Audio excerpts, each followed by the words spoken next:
It's another Human First AI marketing podcast. I'm your host, Mike Montague at Avenue 9. You can find us at avenue9.com. My guest this week is not that David Berkowitz. He is the founder of the AI Marketers Guild. You can find them at aimarketersguild.com. Also, he's the author of the Non-Obvious Guide to Using AI in Marketing. It's one of my favorite titles all time. We're going to talk about how to harness the transformative power of AI for real in your small business today. David, there's a whole lot that we can unpack, but let's just start with the non-obvious guide to using AI, because I feel like everybody defaults to the obvious. Let it just do all my work for me. Let me spam my mark things. Now that I can make anything, why don't I just make 1 million sales messages and blast them out to 1 million people? But how do you think about AI in marketing these days? Well, I think about it in some ways that I think you do, Mike, and I always need the visual aid handy.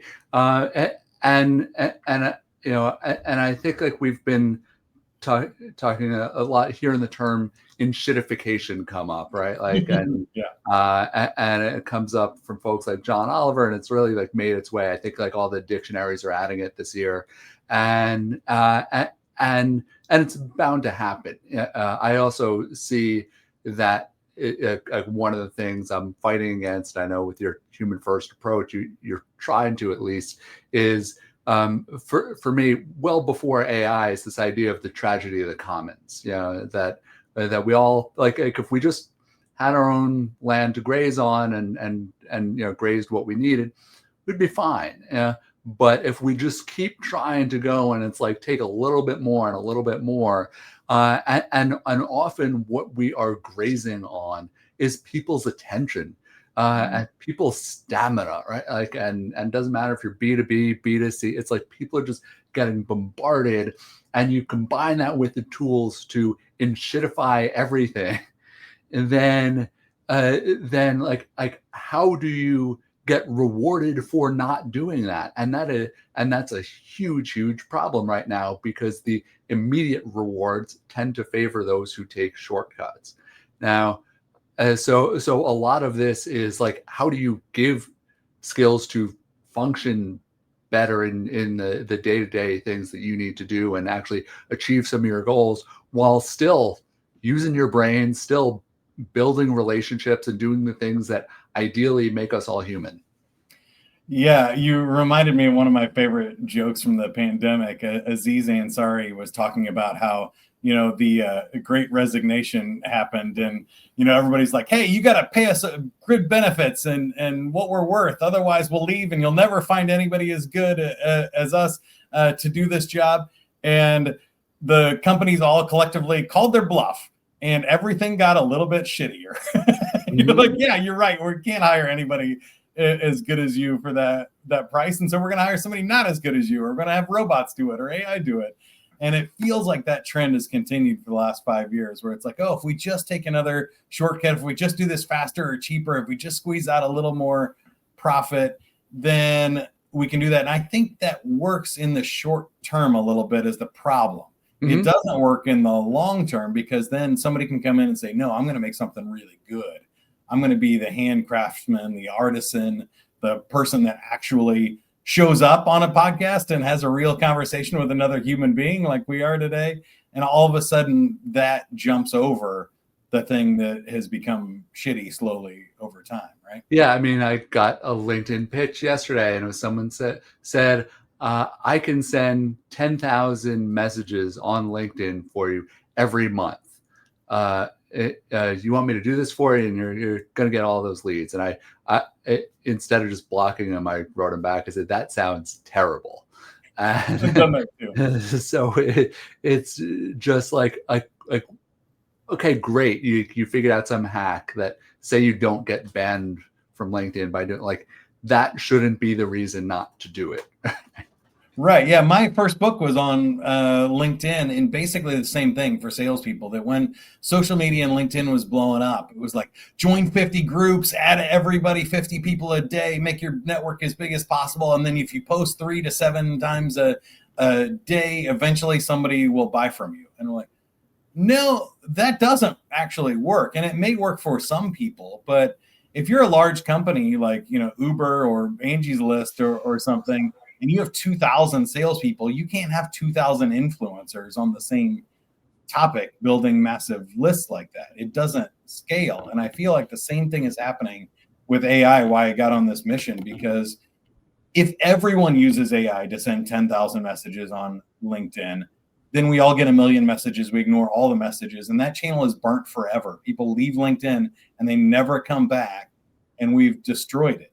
So, and that's a big challenge now, and it goes back to the classic wisdom from Spider-Man. With great power comes great responsibility. And now we have powers that we never had before. There's so much stuff I'm doing, like any of the work that I've been doing the past couple of years has been augmented by AI. And sometimes it's projects that I couldn't have taken on without having AI, and all the better when you have these really candid conversation. And with a client I just started working with, like, they've got an AI brain that's part of what they do, and they know that, like, for the handful of hours I'm contributing a week, that there's no way I can do this without being able to speed things up a little, and then essentially be AI's editor rather than writing all the first drafts myself, things like that.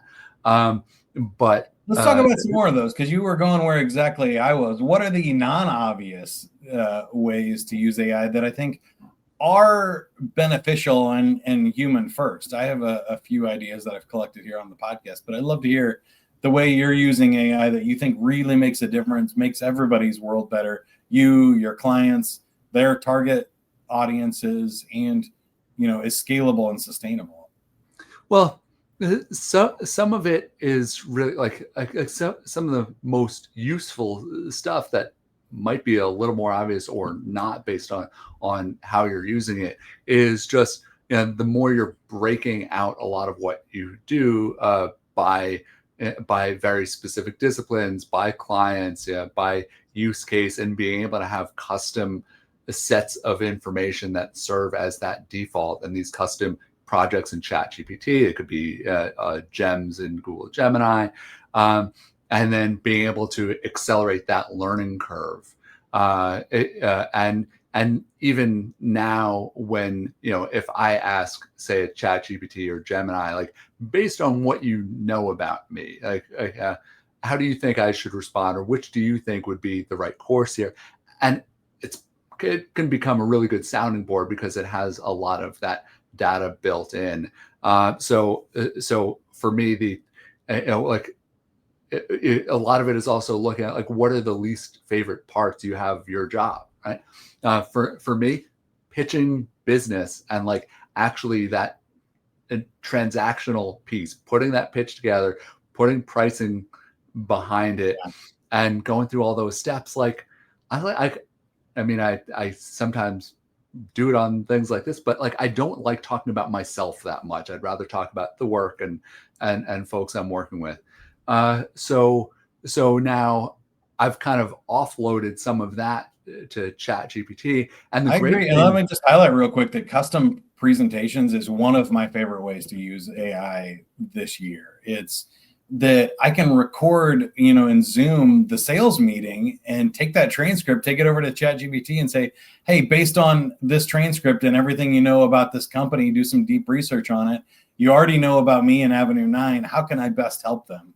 And what pitch out of my standard offering would be best? And then have it write a custom proposal. I take that, copy it into Gamma, and all of a sudden I have a really cool pitch deck or a landing page that I can send them that is 100% customized to my message, what the offer, the conversation that we talked about, the person that I'm trying to sell. That to me seems like exactly what we're talking about. That's a human first thing. It made my job easier, made the pitch better, not more annoying and generic. And we get to solve their problems. It's personalization. Well, and a lot of the least obvious stuff is when you start adding that creative layer to it, right?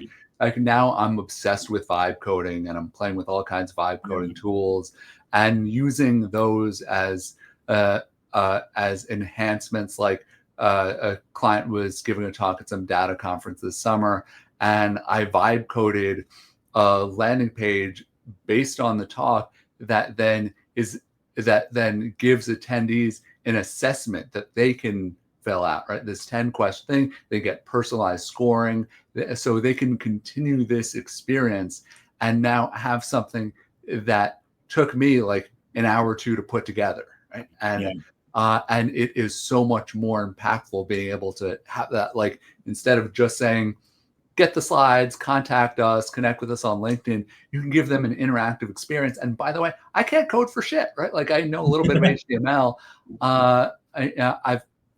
But guess what? I've also used a lot of websites. I've used a lot of apps. I have some idea of what good looks like, and can say like, and then can keep going to the vibe coding app like a Lovable or Base 44 or some others that I'm trying, and be like, okay, can I make this better? Or there's too much white space, or like this is a little bit clunky, or this worked really well on desktop. Can we make it work better on mobile? And one of my favorite things, by the way, to ask any of these vibe coding apps is, how would you make this better? Yeah, I mean, any AI you can ask that question, which is a great one. One of the things that you highlighted there too is the quiz. I use Interact. It's a tryinteract.com. Okay. Cheap tool. They have AI tools to help you write the quizzes and stuff and build them, but it integrates right into HubSpot. So I get a lead in HubSpot with their answers that they filled out to the quiz. I do the same thing after speeches, but I love that you use this as an example of something like you always wish you would have had, but it would have been too time consuming or expensive and stuff to make before. And that's what I think the best kind of non-obvious thing is. Every entrepreneur has that thing like, oh, I would really love to write this book, or I really like, this could be a cool course, or man, if we just had the stock video footage, or if stock photos weren't as expensive, we could have done this, or we could make this catalog, or whatever that idea is for you. If you're listening to this, it's now cheaper and easier to do. Like, almost anything is possible. It's cheaper, it's easier, and it just expands your creative palette. And so, like, I'm giving a talk in France to really an American group that's going over there for their annual summit in Paris, that's all about using agents for agencies. And I just started going nuts with like, starting with ChatGPT and Google VO3, and then importing a lot of this stuff into some avatar platforms like HeyGen and Hedra. I was playing with more than I had to, just so I could see how all these things work together, of me as all kinds of historical and fictitious French figures, from Marie Antoinette to Napoleon to a mime, and Le Petit Prince. And so, but then using these as little like section intros, and they break up a much heavier talk, and also the folks in that room realize like, you're only giving that talk to them, right? Like, this is something that you spend a little something extra in it, and it just humanizes things a little bit more. And like, the material's largely the same, just the presentation format. Like, this would have cost me hundreds of thousands of dollars to create avatars like this 3 years ago. Yeah, if you're listening to this and you haven't checked out VO3, Google is killing it this year. I think for me, the winner this year is Google. They have done really cool stuff with the voice action, the VO3 and video, the stuff you can do with Banana and Higgsfield now. If you haven't heard those words yet, go check out those buzzwords. Insane in the last few weeks, or I guess by the time this comes out, months. But really up in their game in Gemini and Notebook. Now in Google Notebook, you can create not just the audio overviews of any content, but video overviews with like a slideshow presentation and a cool voice. That, to me, that means you can make an online course in a couple of hours that has really cool slides, graphics, videos, handouts, study guides, FAQs, anything that you would want to make. And that, to me, just opens up doors for all types of internal training, employee onboarding, public training you want to do, courses you want to sell. I mean, there's just a ton of possibilities now. And it also allows you to create some options, especially if you're at a bigger org and you're dealing with different kinds of learners. some people don't want to watch video and can do really well with a lot of text. Like, yeah, maybe use use some quizzes or things like that to make the text a little bit more interactive.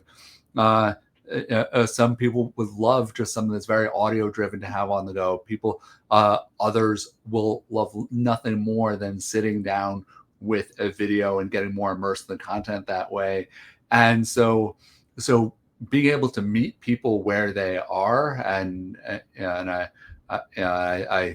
think about my daughter right now, and who's while we speak, she's in the city's largest public middle school, and so for schools like this, like I'm wary of too much technology and AI being used in education, but just opening up potential to meet people where they are and support that idea. Like there are just so many great uses of these tools that would have been so cost and time prohibitive before.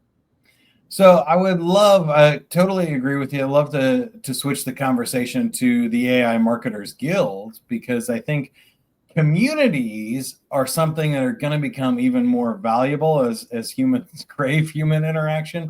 I hope but so. Also, it's kind of the one thing you can't necessarily automate with AI, that you still have to do the hard work of meeting. I've looked into it, setting up events, and you can put a lot of the AI wrapper around it, but the heart of the community, I don't think will be AI generated. But what's your take on that? And why did you start the AI Marketers Guild? What's happening over there? Well, I started a Marketers Guild a couple of years ago because I saw some white space out there, and it was like, well, there are a couple times where if I didn't see the community I wanted to join, I had to go ahead and create it. And I launched Serial Marketers 7 years ago, and then when I was trying to go deeper in AI and connect with other marketers, figuring out how to apply this stuff, there wasn't really a place for me to go. And I love learning from peers and bringing folks together like that. So AI Marketers Guild was born. Slack community, member newsletter. For me, my favorite part of the community is akin to what you're doing here, these weekly calls with guest speakers and covering a whole range of topics where I have excuses where, like, I'm talking to someone, I'm like this is really great. Way more people should hear this, and not just hear this, but they're not webinars, they're community conversations. So like we just had one on optimizing content for AI, AEO, GEO, we could debate the acronyms, but there was a constant stream of conversation in the chat. Some of it questions from the speakers, a lot of it people just answering each other's questions and riffing on things. And it was just so much more powerful that way. And so yeah, being able to go and create a kind of academy around this on top of those community effects, to me, yeah, it is more important than ever.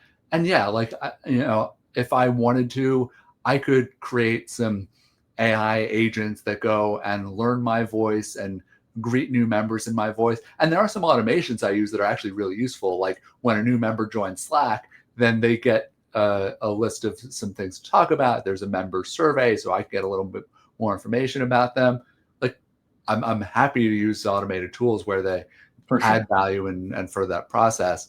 But so much of that day to day is like, and yeah, I mean, I fear that it could just be people's agents showing up to the calls instead. But like, what's the point, really?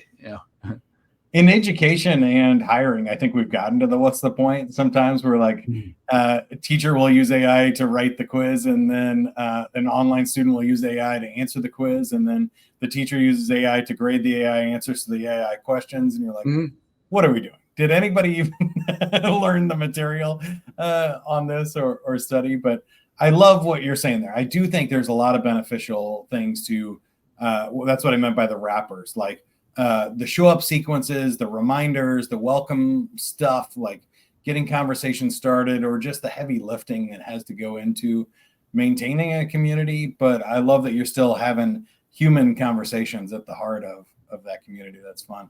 And then if you don't mind, I'm going to ask you a fun one here, because you've had fun with your name. And it's one of my favorite questions, because I've worked with professional speakers named Bill Murray and Mike Myers and others, and they're like, I don't know what SEO is for someone named David Berkowitz. Do you have a chance? Is that why you came up with the AI Marketers Guild or others?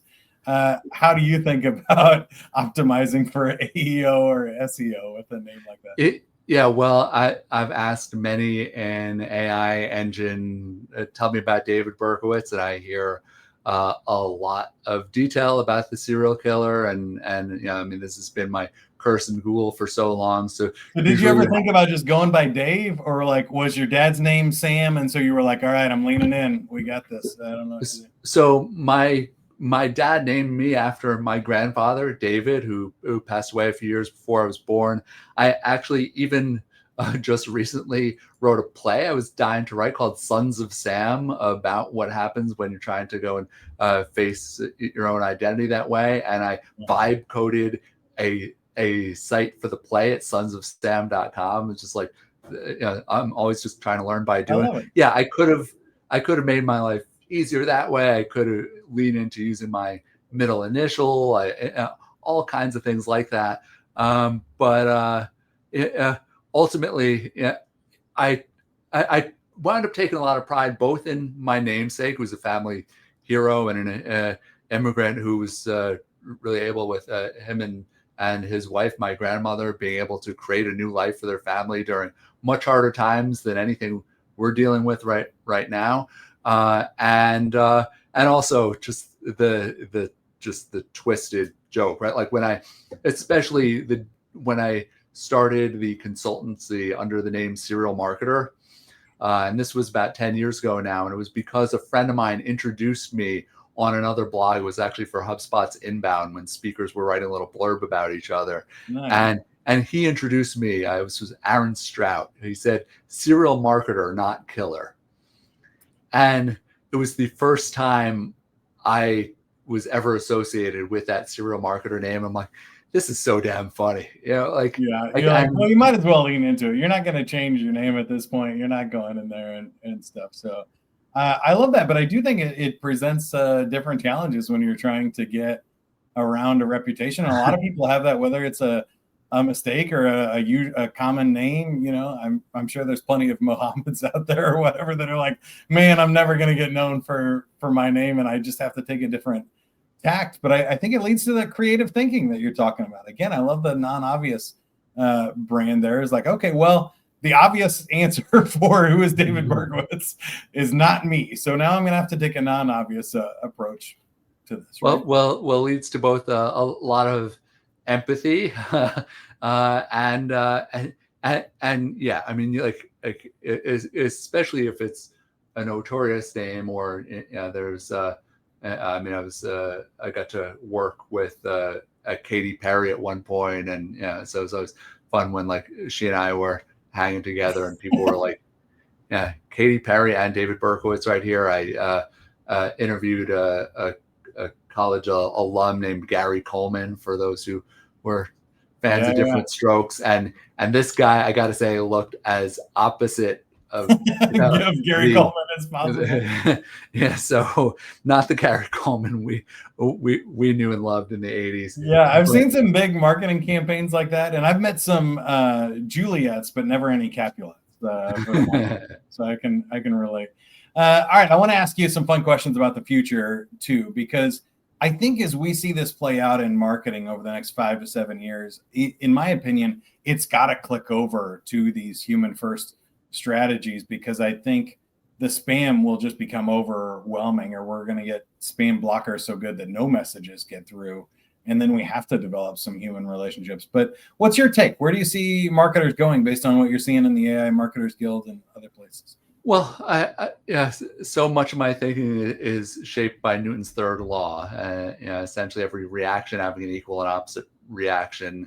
And so much of this ease, right, of doing everything and this kind of like robot first vibe, I think will then lead people to appreciate more of like, what is an artisan like in any and every field, and also how do we come together more. I mean, we saw this during the pandemic, where as soon as we were forced into some kinds of isolation and forced to use Zoom and all these other tools, there was just so much relief when we could actually get off our screens, get back together, and have some real human connection.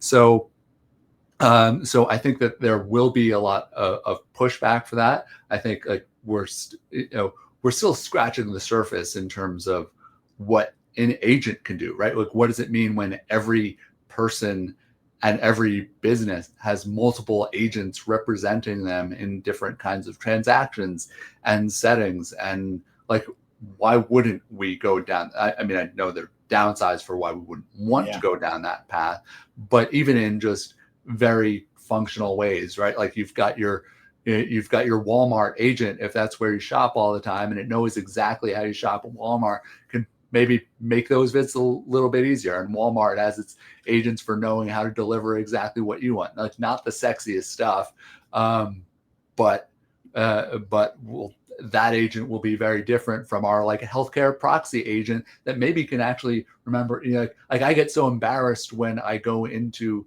a doctor's office and I'm like, well, I can't remember who has depression or heart disease or like high cholesterol or even like certain kinds of cancer. Like, I don't know. I'm like really, really bad at this stuff, and I should probably have a cheat sheet that I can carry around with me. But I'm like, I'd rather just train my agent on that to then go and like communicate with some secure.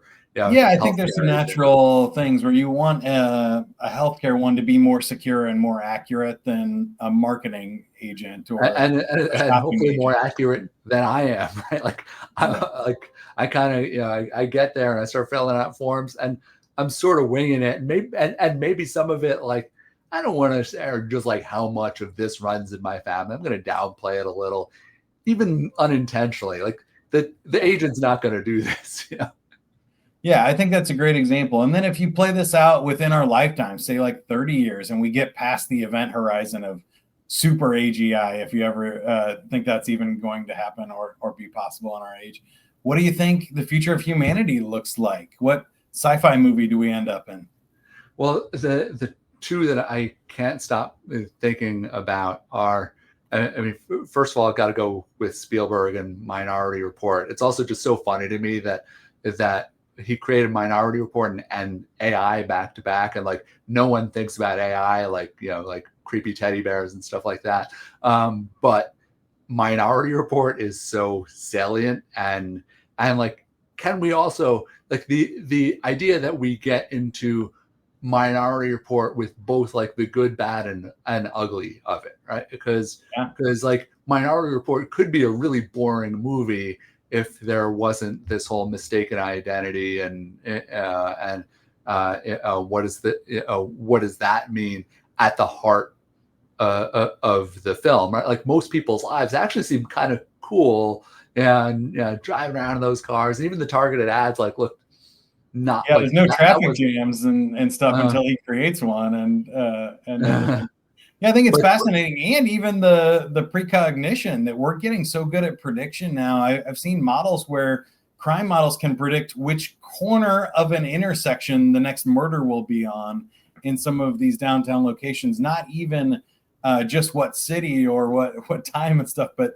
that specific, that we may not need precogs and some sort of science like magic to predict these crimes, but we could actually have the data, which brings up some really interesting conversations. Yeah, it's some scary ones. Like, do you start rounding up people who are likely to be on that corner at that time, and in the guise of public safety? And then, I mean, the other movie that terrifies me more and more is WALL-E, and just how do we avoid that? And even, I mean, yes, from the climate change and environmental impact, but just this like it's just so easy, and I think we know people who are kind of there already, and that's scary as hell, right? Like all we're doing is just getting spoon-fed what the algorithm wants to give us, and we don't have to get up off the couch, and it just seems easy. We feel well fed, we don't realize we've just turned to some kind of mindless blob just going through the motions. But like, the technology is there to in a sense, not to be over dramatic about it, but essentially enslave us in that way. And so how do we fight back and have that, like, 1984 Apple commercial and Yeah.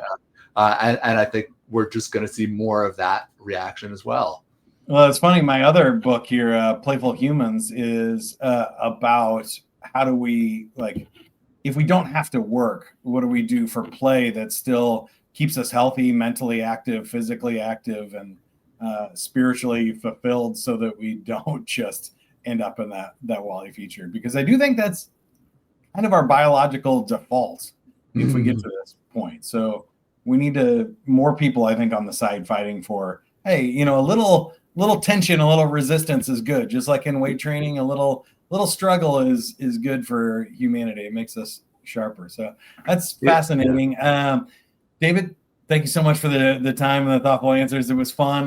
Time flew by. So before we let you go, how can you help us, or how can we help you? Well, happy to have members join the community at marketersguild.com. You mentioned we have just events, a steady stream at Luma/AMG. You can, just happy to have folks join, just get a taste of some of what we're putting out.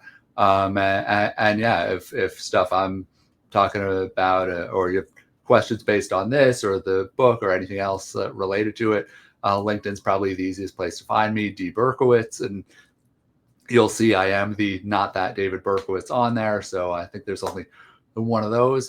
But yeah, thanks so much for having me on here. Awesome. Great stuff. Again, David Berkowitz, AImarketersguild.com. And the book is The Non-Obvious Guide for Using AI for Marketing, is the book on Amazon. Great stuff. As far as Avenue 9 goes, we are context engineers that kind of help you collect the best stories from your founder, top salesperson, best clients, products, and vendors, and create the database you need in order to get great scalable stories out of AI. You can use those for a variety of reasons, engaging internal audiences, external audiences, and all kinds of different cool things, especially AEO, like we talked about today. And branding those scalable stories is one of the keys to getting your answers and being the answer to AI questions your buyers have. So if that sounds interesting to you, go to avenue9.com. Until next time, keep going, everybody. Bye.